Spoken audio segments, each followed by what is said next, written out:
জাহান্নাম নিয়ে খুব গুরুত্বপূর্ণ কথা বলেছে মিজানুর রহমান হাজির, ভিডিওটা দেখেন।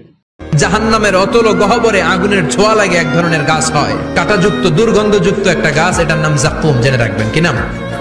জাক্কুম। বিশ্বনবী বললেন তিরমিজির বর্ণনায়, জাক্কুমের একটা টুকরা যদি আল্লাহ দুনিয়াতে ফেলে, পুরো দুনিয়াটা দুর্গন্ধে সয়লাব হয়ে যাবে।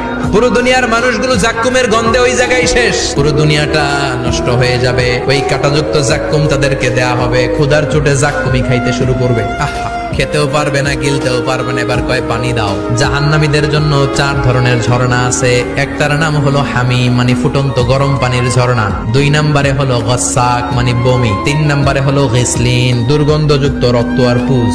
4 নম্বরে হচ্ছে মোহল, পোড়া তেল। খা, দাউ দাউ করে এগুলো থেকে আগুন জ্বলবে, তৃষ্ণার চোটে এগুলোই খেতে চাইবে। এগুলোর পেয়ালা যখন মুখের সামনে আসবে, এগুলোর উত্তাপে গালের গোশত, চোখের গোশত, কপালের গোশত গুলো ঝলসে ঝলসে পানির মধ্যে পড়ে যাবে। তৃষ্ণার চোটে না পেরে ওইটাই গিলবে।